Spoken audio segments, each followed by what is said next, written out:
Once upon a time, there were two kids and an orange. Both of them wanted the orange.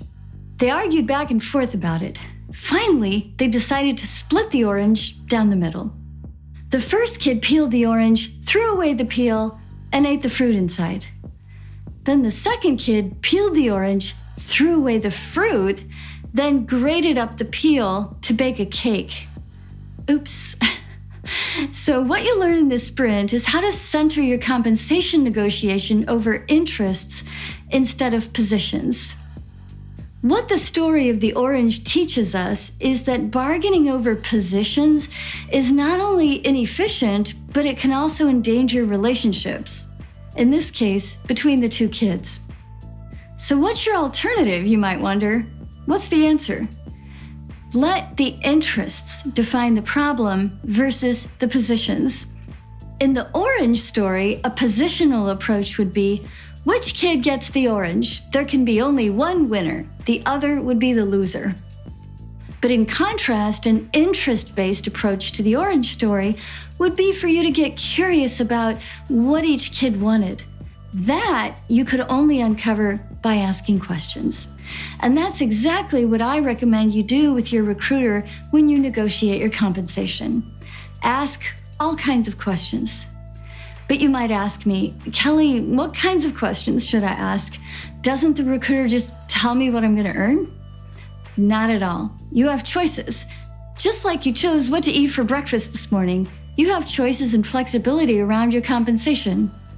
You can ask questions like, what sorts of things are you basing compensation on? Or, what's the budget for the position?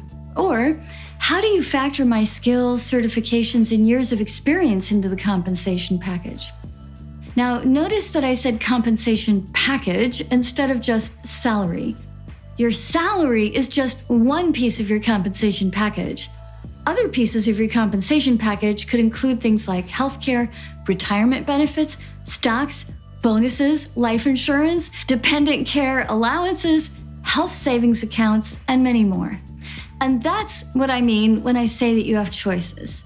For example, if they're not willing to budge on salary, try asking for stocks, or a higher bonus, or a better retirement package, or more vacation days. That approach shows you an example of interest-based negotiating.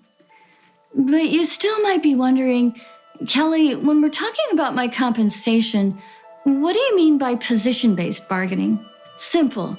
Examples of positions that people may not want to budge from if they're taking a position-based bargaining approach could include things like them telling you, you're going to earn $120,000 a year with this exact healthcare and retirement package, no arguments.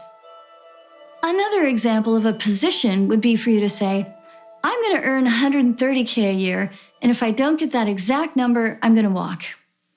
Notice that both of these positions are inflexible and fixed, versus interest-based negotiating, where there are many more variables, and those add an actual back and forth, where you can take advantage of that in conversation versus people just dictating how they think it should be. Let's look at a few more examples of interests. From your recruiter side, more examples of their interests might be things like getting the right fit for their culture or getting the right skills in the door.